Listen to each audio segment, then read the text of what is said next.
alabarle a nuestro Señor.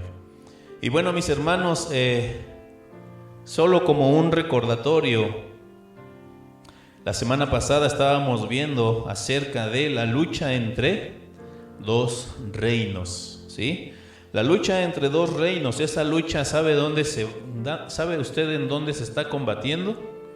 En cada uno de nosotros, ¿sale? Hablábamos acerca del reino de Dios y entendíamos que el reino de Dios es el gobierno de nuestro Señor en nuestra vida. Cuando nosotros le pedimos a nuestro Dios que el reino, venga tu reino a nosotros, ¿sale? O hágase tu voluntad aquí en la tierra como se hace en el cielo, entonces estamos diciéndole a nuestro Dios, aquí estamos, Padre Santo, para que tu voluntad se cumpla en cada uno de nosotros. Pero tristemente, mis hermanos, hay personas, y mencionábamos que aún dentro de las iglesias hay personas que son gobernados ¿por quién? Por Satanás, ¿sí? Entendíamos que el gobierno de Satanás también es un gobierno que tiene poder, pero no tiene más poder que el gobierno y el reino y el señorío de nuestro Dios. Tristemente, dentro de las iglesias, ¿cuál es la evidencia? Veíamos, ¿cuál es la evidencia en que una persona puede ser gobernada por Satanás? Pues simplemente porque los deseos de Satanás está haciendo, ¿sale? Y veíamos también aquel ejemplo cuando los judíos y los fariseos estaban acusando al Señor Jesús y estaban tramando, estaban ideando la manera para que nuestro Señor Jesús, cómo matarle a nuestro Señor Jesús. Entonces el Señor Jesús los confronta y les dice, si ustedes fueran hijos de Abraham, harían lo que Dios les dice. Pero ahora ustedes están conspirando en contra de mí, decía el Señor Jesús. Ustedes son hijos del diablo. ¿Por qué? Porque porque los deseos de Satanás están haciendo, ¿sale? Entonces vimos también cómo fue que en Judas, dice la palabra de nuestro Señor, que el diablo puso en Judas, en su corazón, el obrar ¿de qué manera? Vendiendo a nuestro Señor Jesucristo. Vimos también en la vida de Pedro, cuando el Señor Jesús les está diciendo, es necesario que vayamos a Jerusalén y en ese lugar voy a padecer, me van a golpear, me van a lastimar. Y entonces Pedro, ¿qué es lo que le dijo? Que no te acontezca tal cosa. ¿Cómo respondió el Señor Jesús?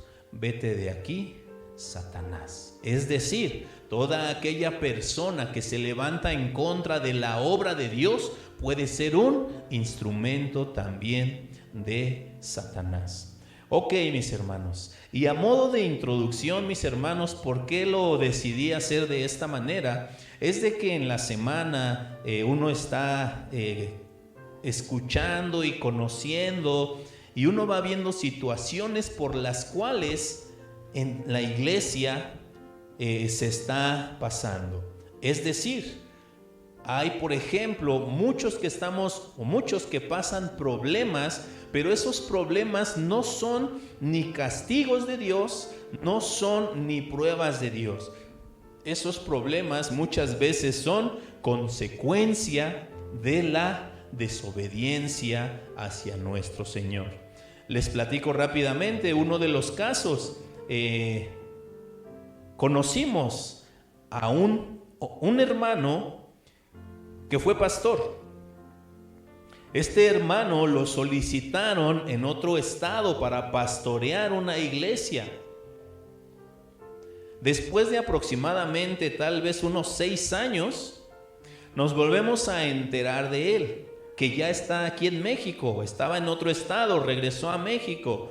Y cuando nos enteramos acerca de él, pues nos dio gusto el verle, pero nos hubiera dado más gusto verlo con su familia. Cuando ya nos enteramos, ya se divorció. Siendo pastor, se fueron a pastorear como matrimonio a una iglesia.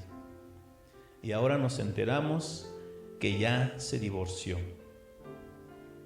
Otra situación, mis hermanos, es en una familia El joven, es verdad, no conocía de Dios, sí se le invitó a conocer acerca de la palabra de Dios.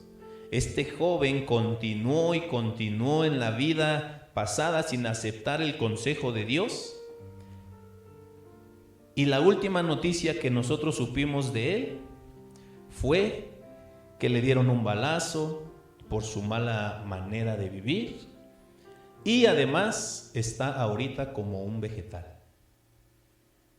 Está vivo, pero está como un vegetal en cama.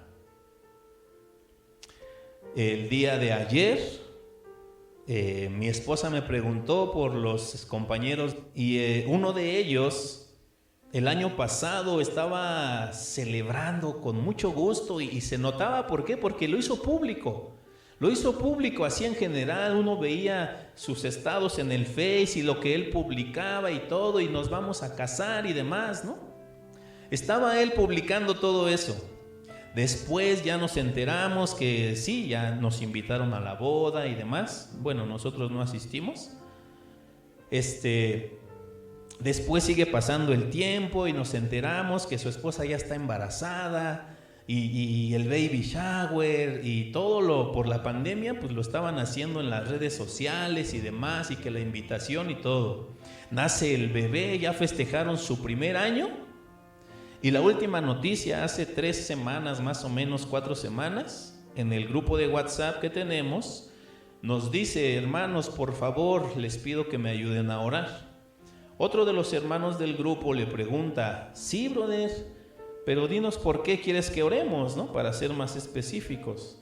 Y dice: lo que pasa es que ya me estoy divorciando.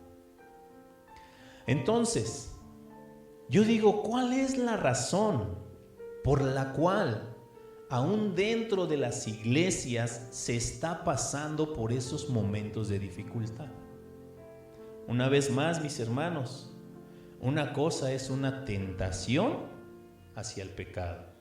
Otra cosa es una prueba que Dios nos puede poner, ¿sí? Pero otra cosa sí es gozarse de las cosas del mundo. ¿Sabe por qué sucede eso, mis hermanos? Porque ni unos ni otros, y eso nos puede pasar a nosotros mismos, no estamos sujetándonos a lo que la palabra de nuestro Señor nos está diciendo. Estamos haciendo a un lado el consejo que Dios nos da. ¿Para qué? Para vivir una vida plena, para vivir una vida sana delante de nuestro Señor. Y yo quiero compartir el día de hoy, mis hermanos, los imperativos de la vida cristiana. Bueno, algunos lo conocen más como los mandamientos. Si nosotros recordamos, en la primaria nos enseñaron acerca de los imperativos, que son ¿qué? Son órdenes que se nos dan. Y el apóstol Pablo, en la carta a los Colosenses, mis hermanos, vamos a buscar estos imperativos. ¿Cuáles son los mandamientos que nuestro Dios nos da a través de su palabra? Le invito, por favor, que abra su Biblia en el libro de Colosenses, capítulo 3, versículos del 1 al 17.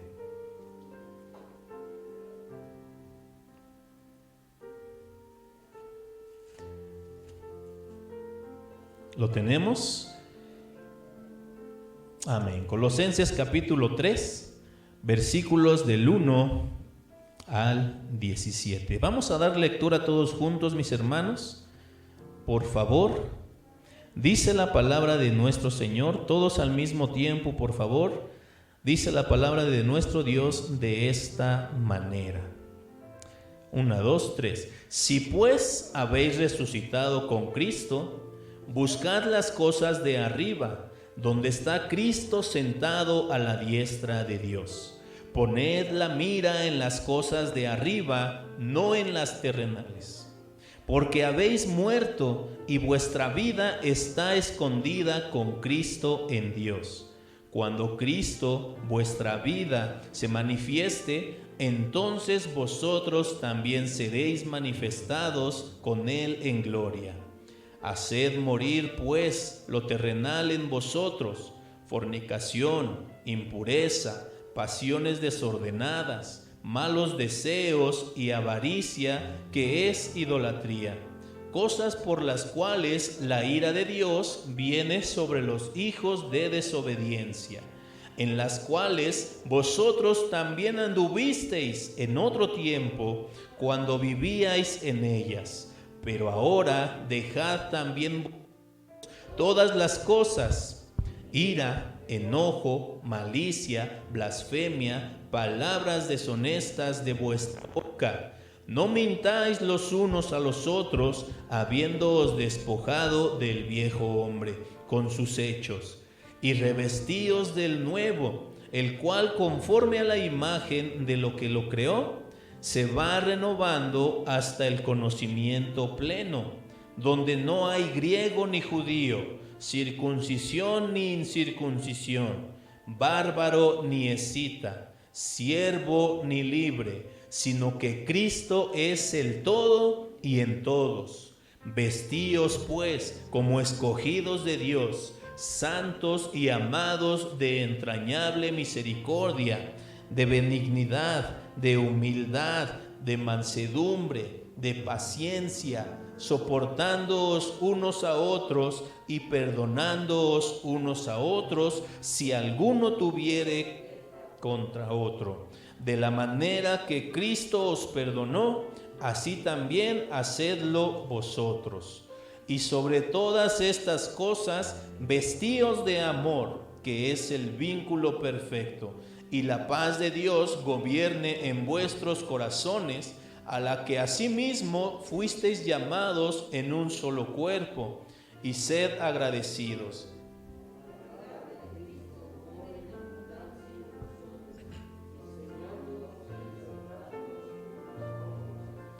La sabiduría, cantando con vuestros corazones al Señor con salmos e himnos y cánticos espirituales, y todo lo que hacéis, sea de palabra, de hecho, hacedlo todo en el nombre del Señor, y dando gracias a Dios Padre por medio de Él.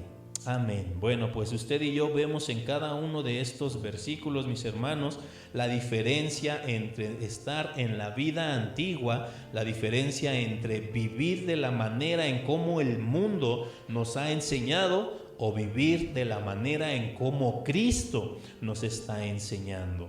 Hemos visto también, mis hermanos, hace un rato lo cantábamos, la palabra de Dios es la lumbrera que nos enseña por dónde debemos de caminar, por dónde debemos de andar, la manera en cómo usted y yo podemos vivir, la manera en cómo usted y yo debemos vivir, porque recordamos, el tema es un imperativo, es una orden de parte de Dios hacia la iglesia de Jesucristo. Pablo utiliza varios imperativos en este capítulo para enseñar a los colosenses los diferentes pasos de la vida cristiana. Y número 1, mis hermanos, quiero mostrarles lo que es buscar y poner. En el versículo 1 y 2 nos dice de esta manera: si pues haber resucitado con Cristo, buscad las cosas de arriba. ¿Cuál es el mandamiento, mis hermanos? Buscad las cosas de arriba, donde está Cristo sentado a la diestra de Dios. Después, ¿qué dice? Poned la mira en las cosas de arriba, no en las de la tierra. Este versículo, mis hermanos, es una exhortación a la vida cristiana llena de inspiración, una exhortación a la vida cristiana de altura, la vida cristiana que mira hacia arriba y no tanto hacia abajo. ¿A qué se está refiriendo, mis hermanos? ¿Que usted y yo debemos de tener siempre la cabeza levantada? Claro que no, mis hermanos. Nos está enseñando a que usted y yo debemos de buscar las cosas del cielo, las cosas que vienen de nuestro Dios. Y una vez más, mis hermanos, esto va a suceder ¿de qué manera? Conociendo la palabra de Dios. Si la palabra de Dios es la que nos va a instruir, es la palabra de Dios la que nos va a capacitar, es la palabra de Dios la que nos va a guiar en nuestro caminar cristiano. Entonces el mandato primero es: buscad las cosas de arriba. Ahora, siendo un mandamiento, mis hermanos, quisiera que quede bien en claro esta parte, mis hermanos. Nos está diciendo buscad, no nos está diciendo ¿quisieras buscar hoy?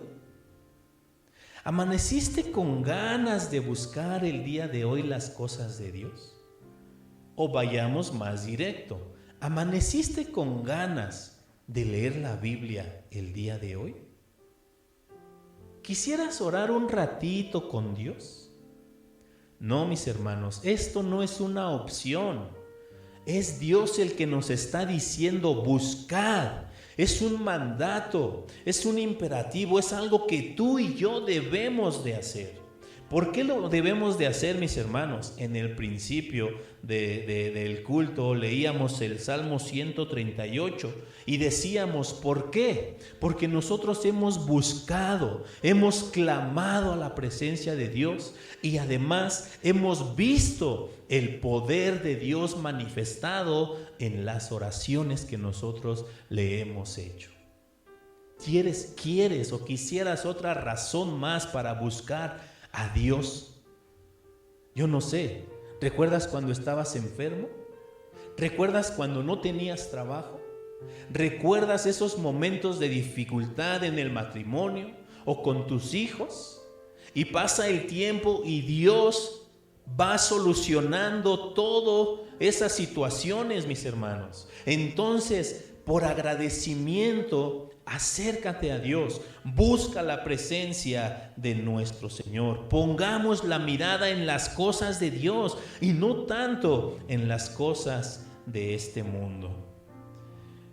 Cuando tú y yo, mis hermanos, leemos esta carta a los Colosenses, en el capítulo 2, en el capítulo anterior, se nos mencionan algunas situaciones por las cuales nosotros podemos buscar la presencia de nuestro Señor. Algunas de las razones son estas. Número 1, ¿por qué? Porque ya hemos muerto con Cristo.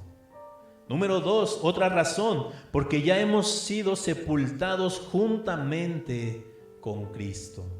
Otra razón, porque hemos sido resucitados juntamente con Cristo. Otra razón, hemos sido reconciliados con el cuerpo de Cristo. Otra razón, porque hemos sido perdonados por Dios por la obra de nuestro Señor Jesucristo. El Señor ha obrado de una y de otra manera sobre nuestra vida. Nosotros, por agradecimiento, debemos de buscarle a Él. Debemos poner la mirada en las cosas de Dios. Que no nada más nuestros tiempos de Dios de oración sean unos tiempos, dirían algunos, superficiales. No estoy diciendo que Dios no escuche tus oraciones cuando vas en la combi, o cuando estás en el trabajo, o cuando estás cocinando y estás hablando o lavando la ropa y hablándole a Él. No estoy diciendo que Dios no escuche, pero esta comunión, mis hermanos, la comunión que Dios quiere que tú y yo tengamos con Él, debe de ser una comunión íntima. Una comunión en la cual se tiene ese contacto directo, haciendo referencia al pasaje donde nos dice: mas tú cuando ores, cierra la puerta, y cerrada la puerta, ora a tu Padre que ve en lo secreto, y tu Padre que ve en lo secreto te recompensará en público. Mis hermanos, yo me sigo preguntando de esa manera: ¿cómo es posible que un pastor se divorcie? ¿Será porque en algún momento descuidó esa relación con Dios, esa relación íntima con Dios? ¿Será que en algún momento él hizo la palabra de Dios a un lado y se dejó guiar por lo que sus sentimientos o por lo que sus deseos sentía él?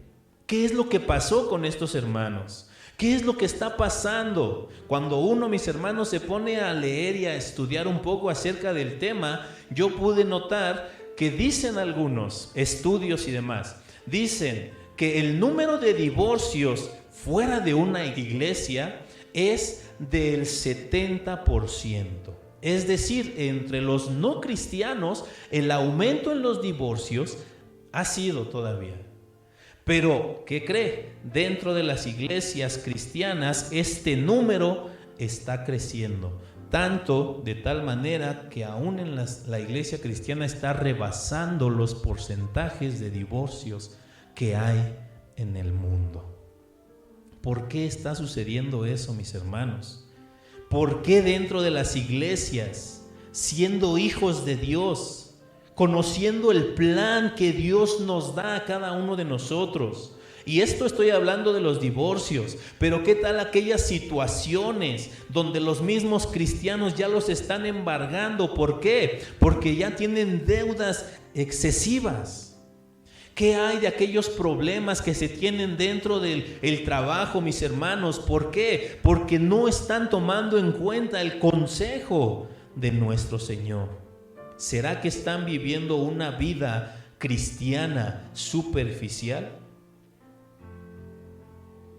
La palabra buscad, mis hermanos, implica un interés, implica una preocupación, implica una determinación, un esfuerzo, es tener un compromiso con Dios. Y ese compromiso debe de estar siempre en la vida de cada uno de nosotros.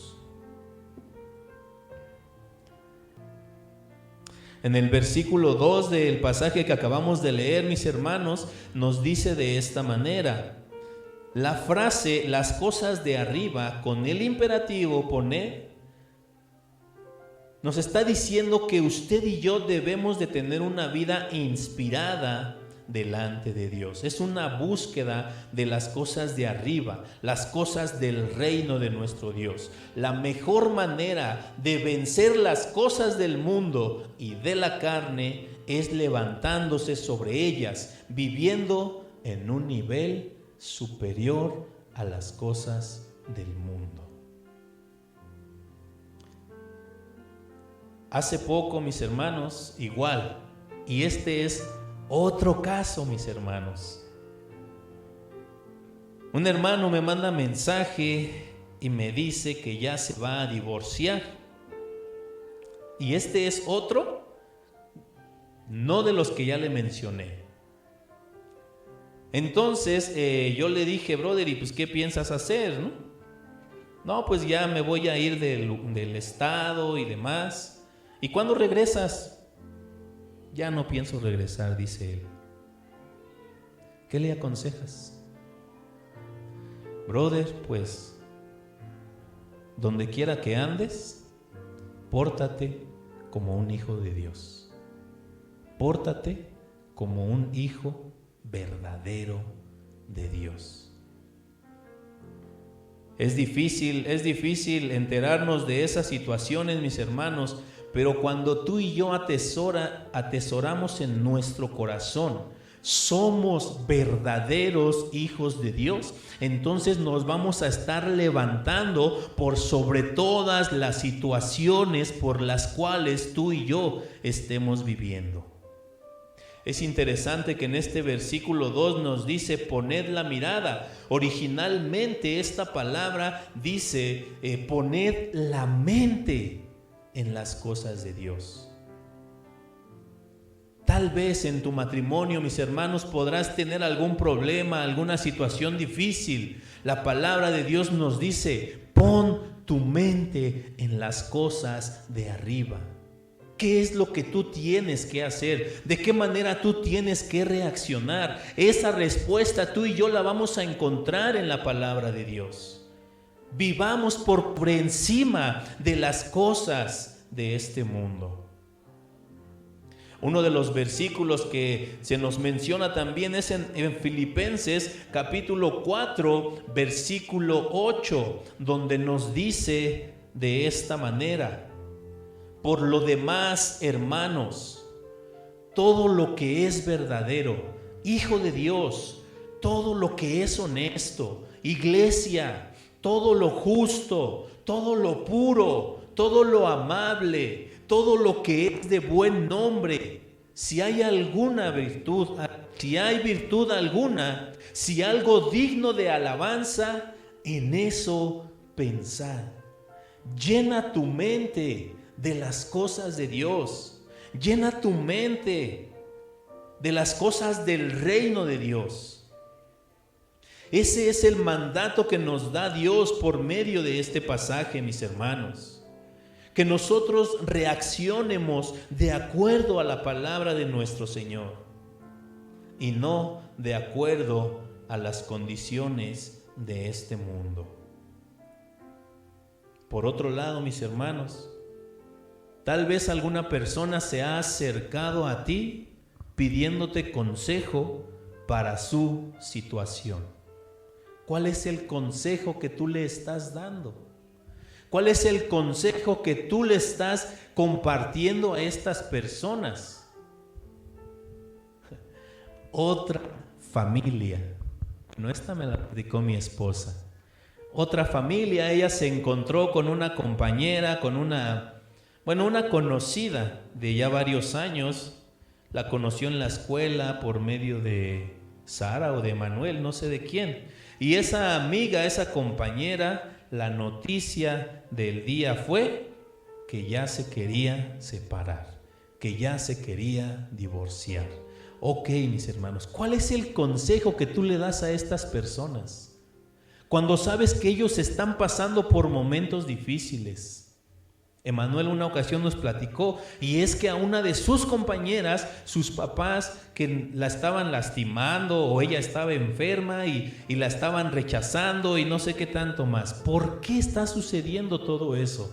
¿Cuál es el consejo que tú y yo les estamos dando? Mis hermanos, tú y yo somos privilegiados. ¿Por qué? Porque la respuesta la tenemos aquí en nuestras manos. La respuesta la tenemos en la palabra de Dios, y el consejo que tú y yo debemos de dar es el que viene aquí en la palabra de Dios. O como lo he dicho en otras ocasiones, o tú te sientes más sabio que Dios para aconsejar a alguna persona. ¿Qué es lo que estamos haciendo nosotros como iglesia, mis hermanos? Debemos de invitar a las personas a que conozcan la palabra de Dios. Sí, mis hermanos, también nosotros debemos de predicar con nuestra vida, con nuestro testimonio. Porque no podemos decirle, ve al templo o acércate al templo o escucha la palabra de Dios o te mando una canción o te mando una predicación, si ni siquiera nosotros lo estamos haciendo. El mandato primeramente, mis hermanos, de buscar y poner nuestra mente en las cosas de Dios es para nosotros primeramente como iglesia, como hijos de Dios. El segundo mandato, mis hermanos, que encontramos es hacer morir. ¿Qué es hacer morir? Es matar. ¿Qué es lo que tú y yo tenemos que matar? Es una exhortación a abandonar definitivamente lo malo. Nadie puede pretender lo bueno a menos que rompa lo malo. En el versículo 5 al 7 nos dice de esta manera: haced morir pues lo terrenal en vosotros, fornicación, impureza, pasiones desordenadas, malos deseos y avaricia, que es idolatría, cosas por las cuales la ira de Dios viene sobre los hijos de desobediencia, en las cuales vosotros también anduvisteis en otro tiempo cuando vivíais en ellas. Algunas de las características, mis hermanos, que se mencionan en estos pecados nos dice de esta manera. El número 1, que son terrenales, es decir, no pertenecen a la esfera espiritual. Número 2 dice, por causa de estas cosas que viene la ira de Dios. Y número 3, son cosas en las cuales antes vivían, pero ya no las pueden hacer. El día martes, mis hermanos, estábamos comentando acerca del nuevo nacimiento. Y mire, la siguiente semana también nos estamos preparando para la siguiente semana que vamos a celebrar los bautizos en este lugar. ¿Y qué es lo que quiere decir? ¿Qué representa el bautismo en nosotros como iglesia, como cristianos? Es exactamente esto: hacer morir lo terrenal. ¿Para qué? Para vivir ahora en lo espiritual. Es la palabra de Dios, mis hermanos, la que nos va a enseñar a vivir en esta esfera espiritual. Por tanto, cada situación que tú estés viviendo, mis hermanos, cada situación que tengas tal vez de problemas o de dudas o tal vez consecuencias de algo que tú hiciste, mis hermanos, todo eso debe de pasar por el filtro que es la palabra de nuestro Dios. ¿Está bien lo que estoy diciendo? ¿Está bien lo que estoy haciendo? ¿Está bien la manera en cómo me estoy comportando? Esas son las preguntas que tú y yo debemos de hacerlo. Debemos de analizar nuestra vida, si de verdad estamos viviendo, desde que estamos en el cristianismo, estamos viviendo en esa esfera espiritual, estamos viviendo por encima de las situaciones que estamos pasando, o simplemente estamos viviendo como antes lo hacíamos. Escuchamos mejor el consejo de personas que no conocen de Dios a escuchar el consejo que viene de la misma presencia de nuestro Señor. Otra vez dice: nadie puede pretender lo bueno a menos que rompa lo malo. En estos mismos versículos, mis hermanos, se nos menciona acerca de la fornicación, la impureza, las pasiones desordenadas, los malos deseos y la avaricia. Dice en aquellos pecados, estos pecados son como los llamados escandalosos. ¿Por qué son los llamados escandalosos? Pues simplemente, ¿por qué? Porque están a la vista de toda la gente. Cuando tú y yo escuchamos alguna situación de estas dentro de las iglesias, hasta le dan ganas de persinarse a uno, ¿verdad? ¿Por qué? Porque son pecados escandalosos. Pero estos no son los únicos pecados que existen aún dentro de las iglesias, mis hermanos, sino que también hay otros pecados los cuales no se pueden ver tal vez. Y estos son los que encontramos en el versículo 8 y 9. Pero ahora dejad también vosotros todas estas cosas. Número 1, la ira, el enojo, la malicia, la blasfemia, palabras deshonestas, las mentiras, mis hermanos. Tú y yo somos llamados a hacer morir cada uno de estos pecados. Tú y yo, mis hermanos, debemos de haber experimentado ya un cambio real en nuestra vida.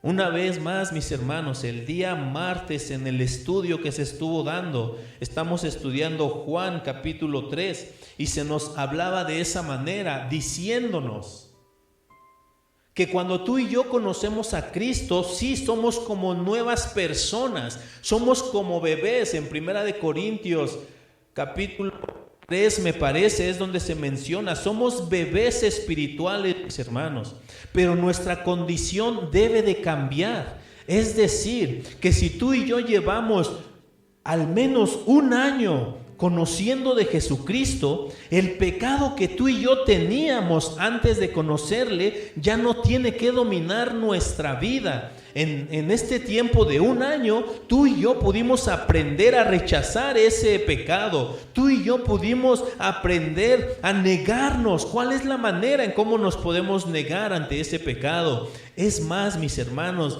yo te lo he comentado una y otra vez. El Señor nos da las armas necesarias para que tú y yo podamos enfrentar ese pecado. Nuestra vida espiritual debe de cambiar, mis hermanos. Somos llamados a crecer. Nuestra condición en el cristianismo no tiene que ser la misma de cuando tenías un año a los años que tienes ahora.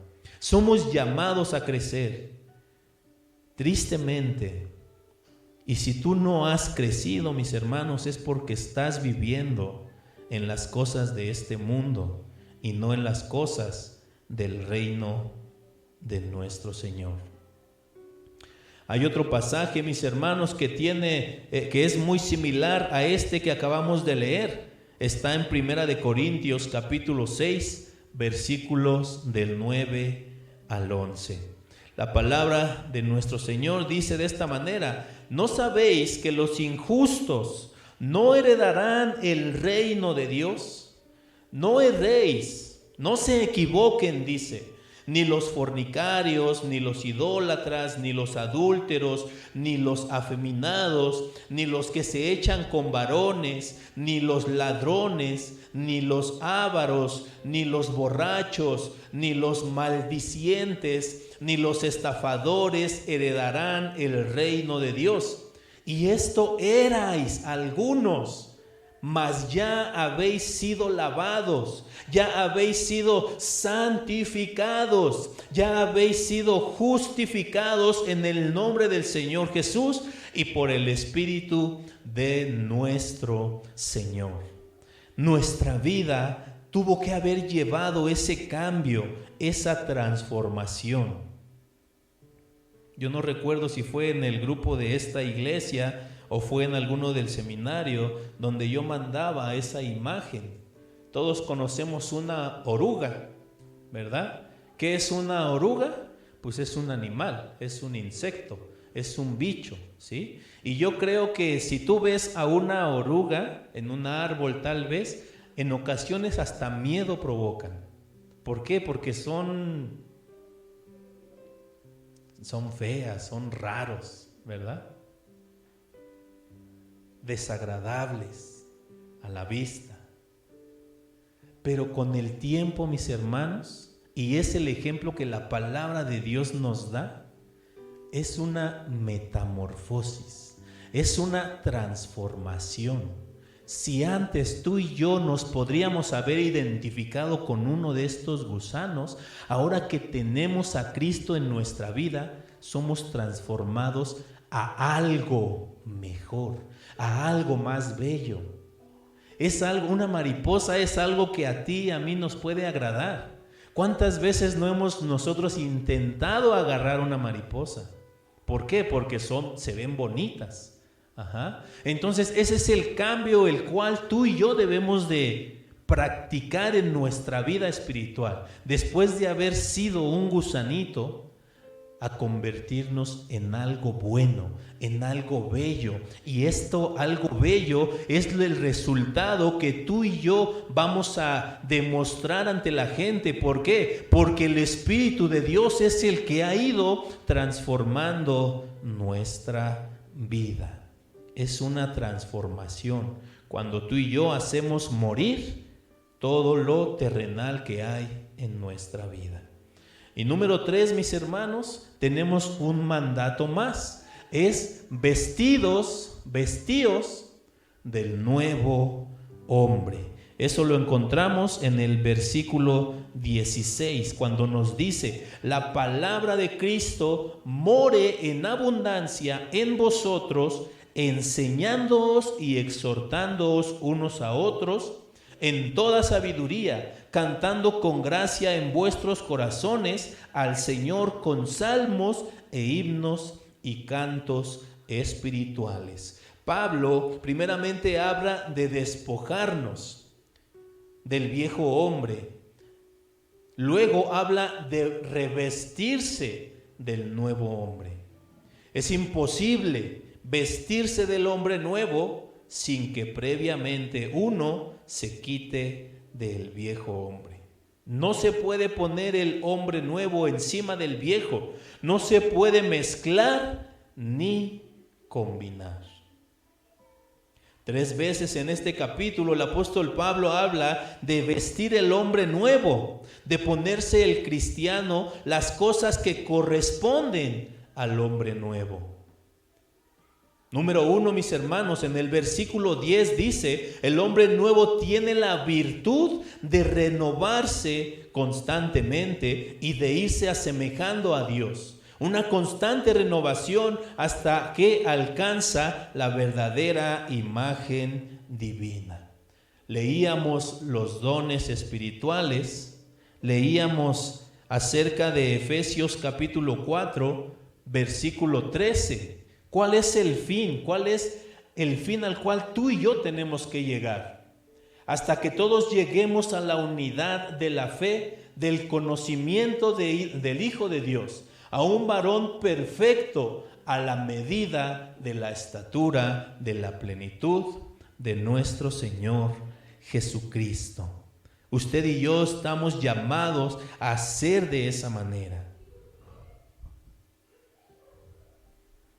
En segundo lugar, mis hermanos, en el versículo 12 y 13 nos menciona de esta manera: vestíos pues como escogidos de Dios. ¿De qué manera? Es como tú y yo tenemos que andar en este mundo. Dice, como santos y amados, de entrañable misericordia, de benignidad, de humildad, de mansedumbre, de paciencia, soportándonos unos a otros y perdonándonos unos a otros si alguno tuviere queja contra otro. De la manera que Cristo os perdonó, así también hacedlo vosotros. ¿Cuál es el llamado que tú y yo tenemos en este versículo, mis hermanos? Nosotros somos llamados a ¿qué? Ser llenos de misericordia, ser llenos de benignidad, ser llenos de humildad, llenos de mansedumbre, llenos de paciencia, que soportamos las situaciones por las cuales pasamos, aún dentro de la iglesia. Y sobre todo, mis hermanos, el perdón. Perdonarnos los unos a los otros. Perdonarnos dentro de la iglesia como hermanos. Perdonarnos en el matrimonio como pareja. Perdonarnos con nuestros hijos como familia. Perdonar a aquellos que nos lastimaron tal vez en el trabajo. El perdón tiene que ser algo que nace en nuestro corazón. Mis hermanos, y cuando tú y yo estudiamos acerca del perdón, es muy similar a lo que sucede con el amor. El perdón, mis hermanos, no es algo que tú y yo debemos de sentir para perdonar a alguien. El perdón es una decisión. Y cuando tú y yo decidimos perdonar lo malo que nos han hecho, créeme, mis hermanos, tú estás despojándote de todas esas cargas que alguna ocasión te lastimaron. Debemos de perdonar en todo momento, en toda situación.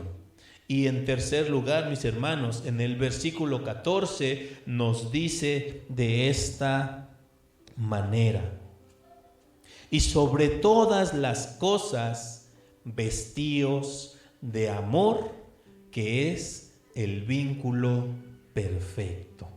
¿Qué quiere decir esto, mis hermanos? Para que tú puedas tener una buena relación, número uno, con Dios, debes de despojarte de todo lo malo. Debes de despojarte aún del rencor que muchas personas pueden tener.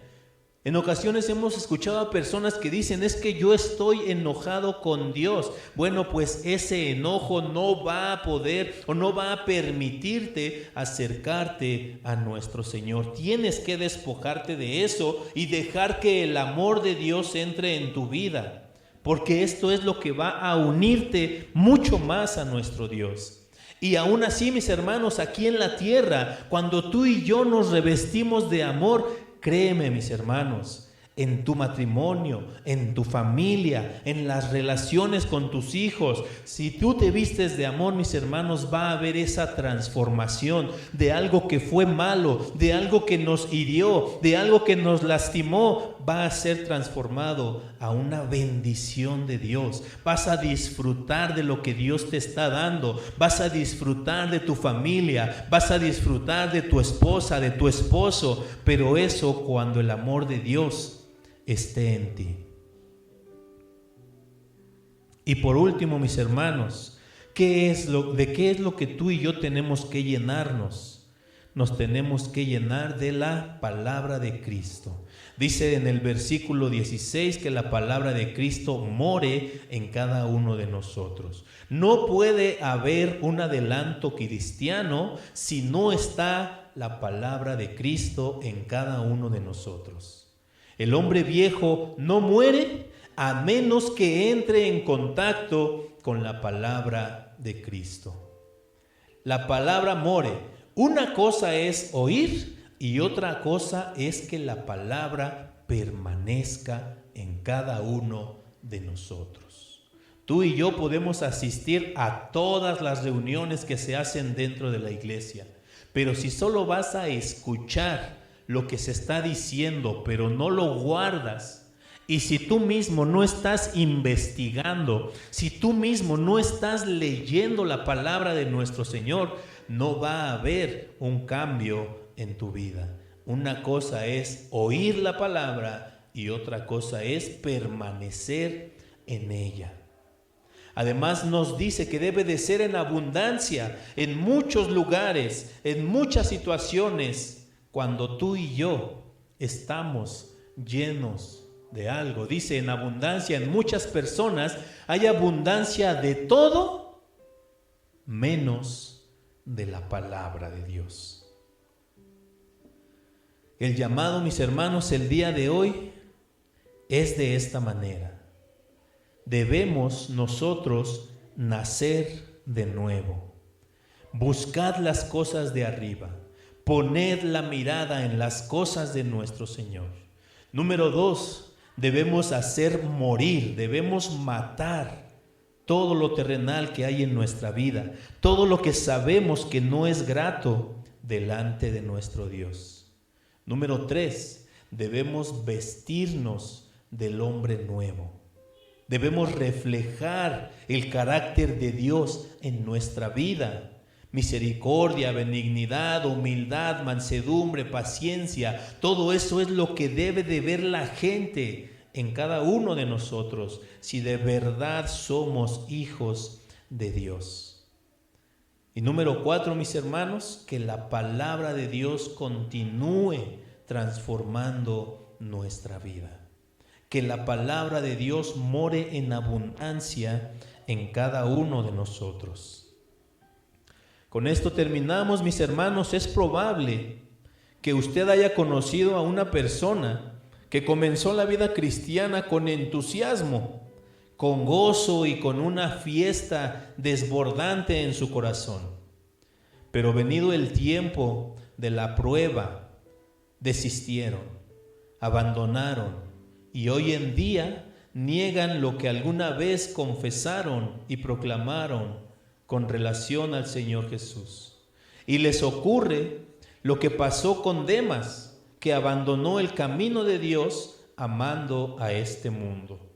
O lo que Judas Iscariote, que estando tan cerca de Jesús, nunca experimentó una conversión. La ausencia de los anteriores imperativos hace que uno flaquee, hace que se desanime y abandone el camino de Dios. Por eso hay que buscar y poner la mirada en las cosas de arriba, hacer morir los deseos y pasiones de la carne, vestirnos del nuevo hombre y atender el consejo sabio y pertinente de nuestro Señor Jesucristo.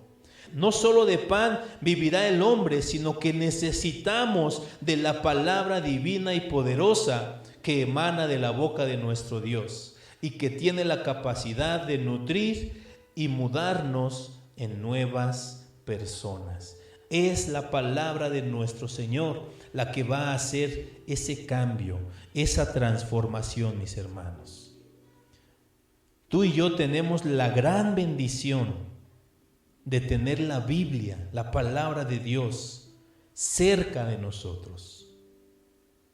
Pero ¿qué tan cerca nosotros estamos de ella? ¿Cuánto es que tú y yo estamos buscando a Dios por medio de su palabra? ¿O estamos viviendo una vida conformista, una vida espiritual conformista con solo escuchar, pero no investigar, no compartir? No, mis hermanos, el llamado el día de hoy es a que podamos vivir esa transformación en nuestra vida. Cierra tus ojos un momento, mis hermanos, vamos a hacer una oración y con esto terminamos. Bendito Señor y Padre eterno,